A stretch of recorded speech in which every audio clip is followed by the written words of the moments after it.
किस पर संकट आने वाला है ऋषिवर? बताइए ना ऋषिवर। संकट किस पर होगा, यह सोचने के स्थान पर तुम्हें यह सोचना चाहिए इस संकट के अंत का उपाय क्या है।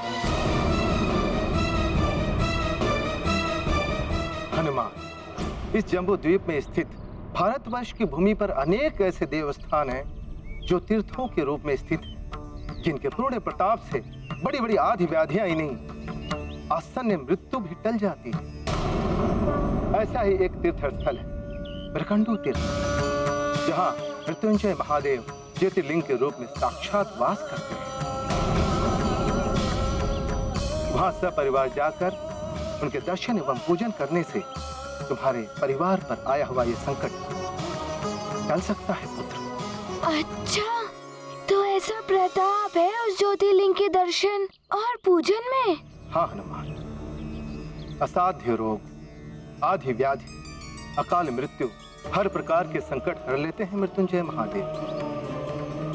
अच्छा, मृत्युंजय महादेव कैलाशवासी महादेव से भिन्न है तो वही महादेव पुत्र, किंतु कैलाश धाम हर भक्त तो नहीं जा सकता ना पुत्र। इसलिए उस स्थान पर महादेव अपनी सभी शक्तियों के साथ ज्योतिर्लिंग के रूप में स्थित है।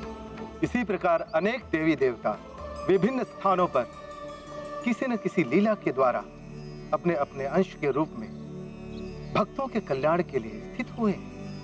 तो क्या उस स्थान पर भी भगवान शिव जी की लीला हुई थी? हाँ पुत्र, उनका ये मृत्युंजय महादेव नाम एक बालक के कारण पड़ा। एक बालक के कारण? एक बालक? ऋषिवर, आप मुझे उस बालक की कथा सुनाइए। कदाचित वो सुनने से मुझे कोई उचित मार्ग मिल जाए। अच्छा, सुनाता हूँ। आओ उस वृक्ष की ओर चलते हैं।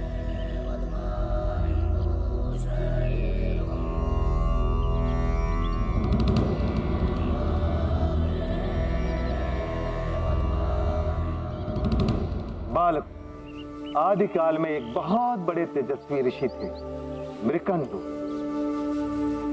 उनकी कोई संतान नहीं थी। एक समय की बात है, जब वे अपनी कुटिया के प्रांगण में ध्यान लगाए हुए बैठे थे, तो उनकी पत्नी मरुदमती पौधों को जल दे रही। जहां ऋषि पत्नी पौधों को पानी दे रही थी, वहीं कुछ बालक क्रीड़ा कर रहे थे, जिन्हें देखकर ऋषि पत्नी को अपनी संतानहीनता का दुख होने लगा। अरे यहाँ दो।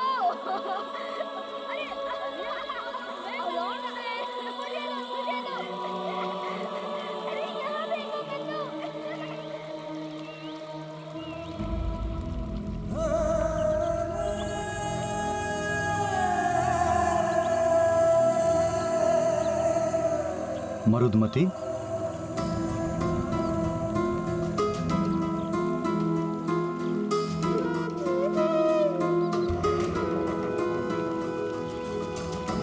मरुदमती, क्या हुआ प्रिय? ये जल तो यूं ही व्यर्थ में बह रहा है।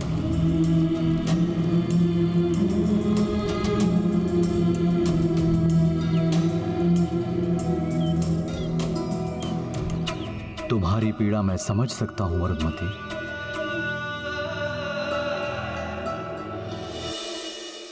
हे प्रभु, उस व्यर्थ बहते हुए जल की भांति ही मेरा जीवन भी व्यर्थ ही निकला जा रहा है। हे देवेश्वर, व्यर्थ होता है वो पौधा जिसमें पुष्प ना खिले। कोई मोल नहीं ऐसे वृक्ष का जिसमें फल न लगे। क्यों दिया आपने मुझे ऐसा व्यर्थ जीवन प्रभु? इससे तो अच्छा होता कि आपने मुझे ये जीवन ही नहीं दिया होता।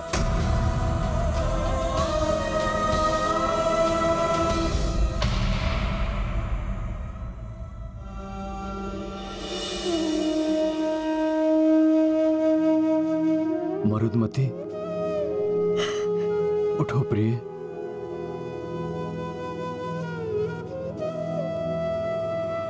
मरुदमती, दुखी मत हो प्रिय। देखना, उन क्रीड़ा कर रहे बालकों की भांति एक दिन हमारा भी बालक होगा जो तुम्हारे सोने आंचल को अपनी किलकारियों से भर देगा। कैसे होगा? कब होगा स्वामी? इतने वर्ष व्यतीत हो गए यही सुनते सुनते। अब तो आयु भी पार हो चली है। प्रिय, तुम देखना, ये महादेव ही हमारी बिगड़ी बनाएंगे। यदि ये चाहें तो मरुथल से भी जल निकाल दें, चट्टानों में भी पुष्प खिला दें। मुझे महादेव पर पूरा भरोसा है और तुमने भी तो पूर्ण श्रद्धा और भक्ति से इनकी पूजा की है। अब मैं इनकी प्रसन्नता के लिए घोर तप करूंगा।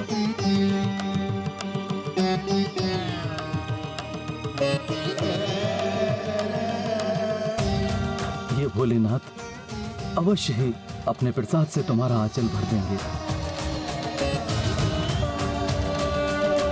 हाँ, मेरी माँ भी मुझे कभी कभी कहती है कि मैं भी भोले बाबा का ही प्रसाद हूँ। और फिर क्या हुआ? क्या भोले बाबा ने उन्हें संतान का वरदान दिया? हनुमान, तुम्हारे भोले बाबा तो सबकी मनोकामना पूर्ण करते हैं।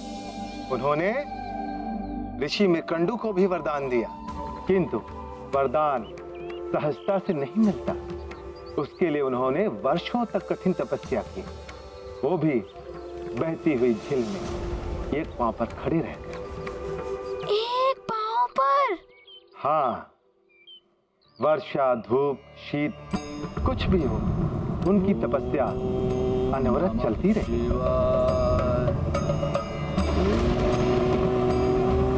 नमः शिवाय,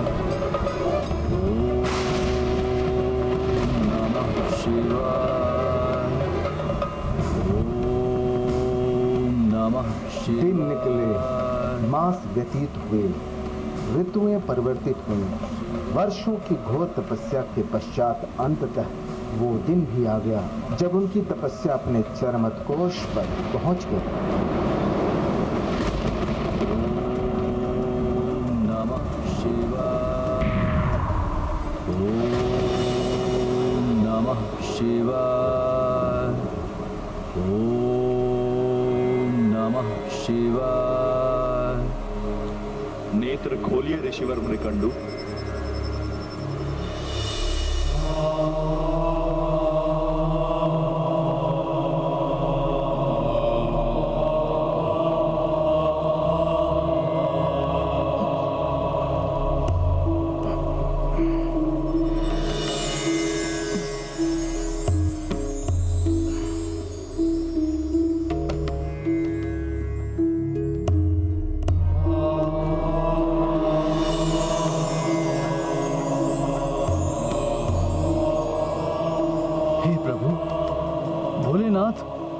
शिव शंकर, आज आपने सुन ही ली इस दीन की पुकार। प्रभु, आपकी जय जयकार हो, आपकी जय जयकार हो। दीनानाथ, आपकी जय जयकार हो।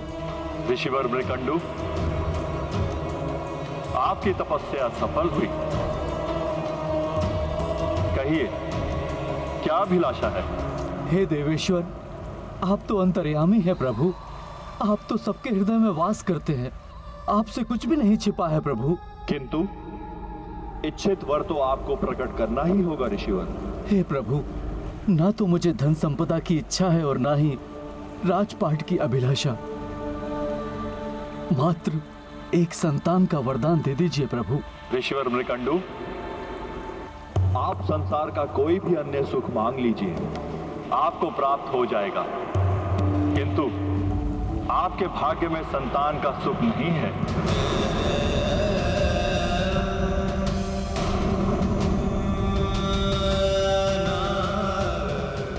आप तो सर्व समर्थ हैं प्रभु, किंतु यदि भाग्य की ही बात है तो उसे अपने कर्म और तपस्या से परिवर्तित किया जा सकता है प्रभु।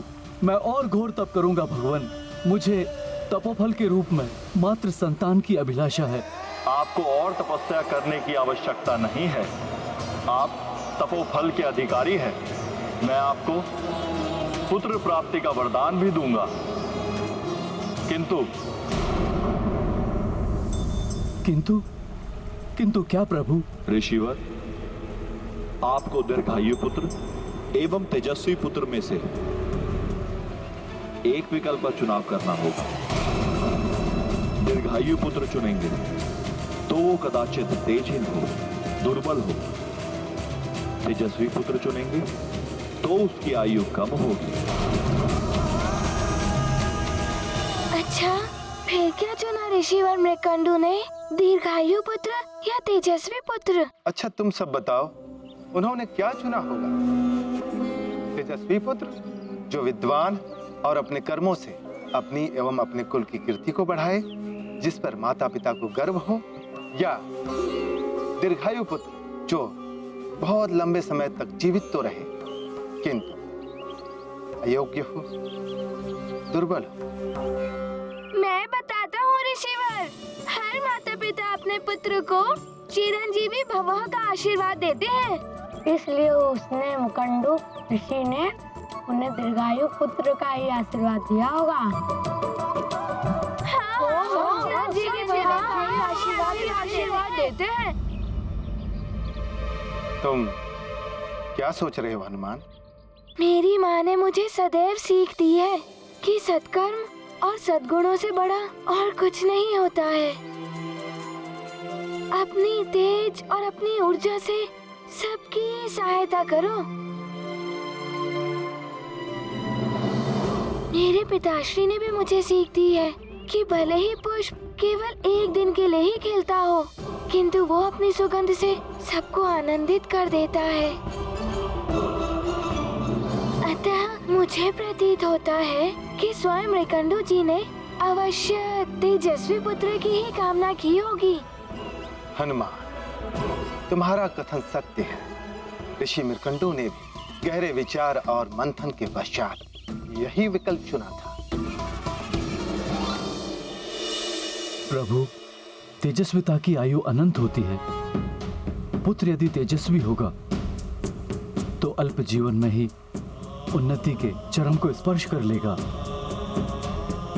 अपनी कीर्ति से जगत के लिए स्मरणीय बन जाएगा। प्रभु, दीर्घायु पुत्र यदि तेजहीन है तो उसका जीवन व्यर्थ है। प्रभु, उसके जीवन काल में ही जगत उसे विस्मृत कर देगा।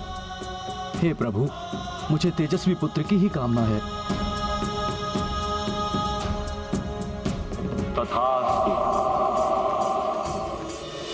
हाँ, तेजस्विता ही सार्थक होती है। मैं भी अपने माता पिता का तेजस्वी पुत्र बनूंगा। मैं भी बनूंगा, मैं भी बनूंगा, मैं भी बनूंगा। तुम सब अपने माता पिता के तेजस्वी पुत्र बनना, किंतु पहले पूरी कथा तो सुन लो मित्रों।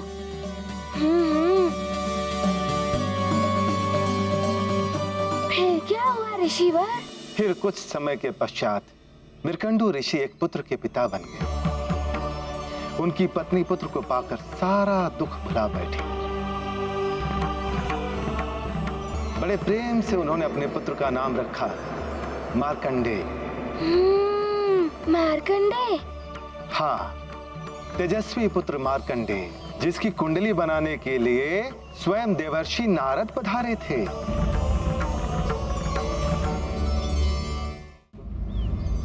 बालक मार्कंडेय, तुम बहुत भाग्यवान हो। स्वयं देवर्षि तुम्हारी कुंडली बना रहे हैं।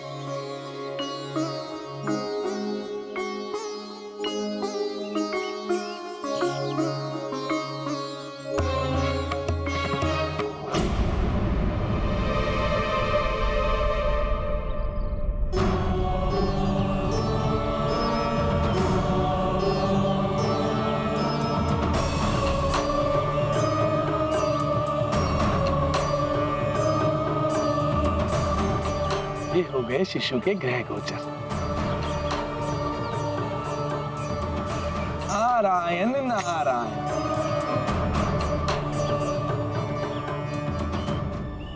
ऋषिवर मृकंडू, सूर्यदेव के समान तेजस्वी है आपका पुत्र मार्कंडेय।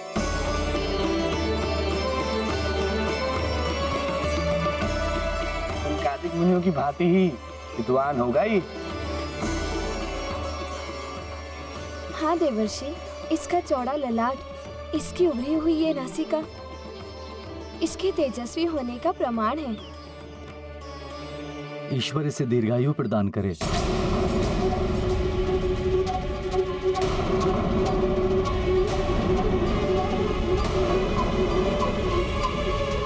देवर्षि,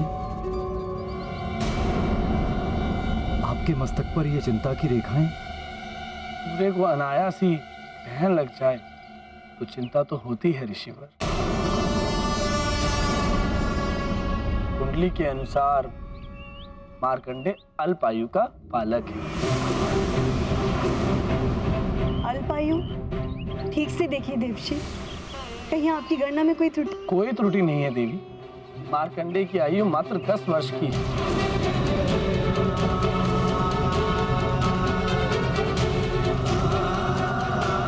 नहीं, महादेव ने स्वयं मुझे माता का सुख प्रदान किया है। वो इतने शीघ्र मेरा आंचल सुना नहीं कर सकते। मेरे प्रभु इतने निष्ठुर नहीं हो सकते। महादेव इतने निष्ठुर नहीं है मरुदमती। हमारे भाग्य में तो संतान का सुख था ही नहीं।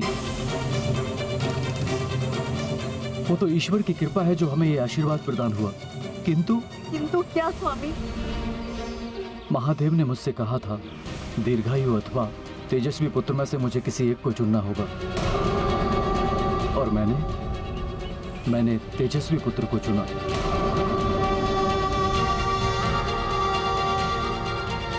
किंतु मुझे यह ज्ञात नहीं था कि आयु इतनी अधिक अल्प होगी। मात्र 10 वर्ष। मात्र 10 वर्ष? एक एक दिन गिनते हुए बिताने होंगे ये 10 वर्ष। मात्र के सुख के साथ हर क्षण अपने पुत्र से बिछड़ने का आभास।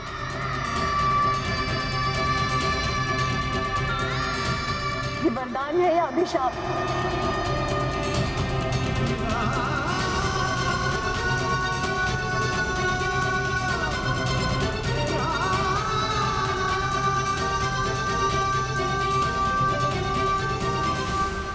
ये कैसा वरदान हुआ ऋषिवर?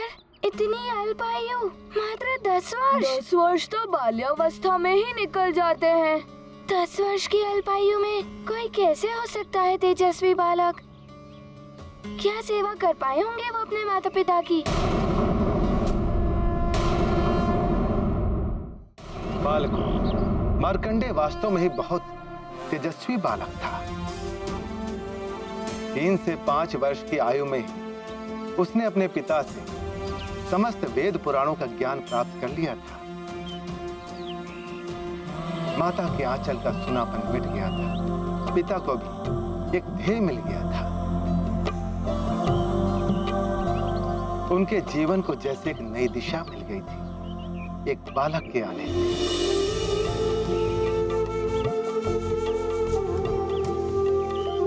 एक और मार्कंडे का ज्ञान दिन प्रतिदिन बढ़ता जा रहा था, तो वहीं दूसरी ओर उनकी माता मरुदमती की ममता भी पुत्र के लिए बढ़ती जा रही थी।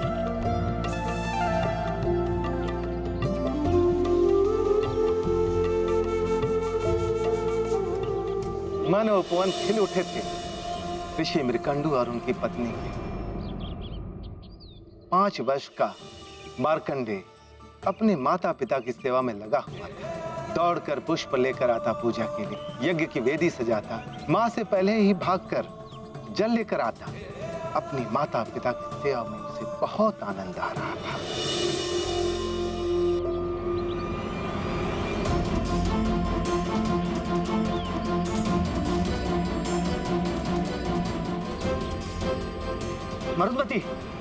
मरुदमती शीघ्र बाहर आइए।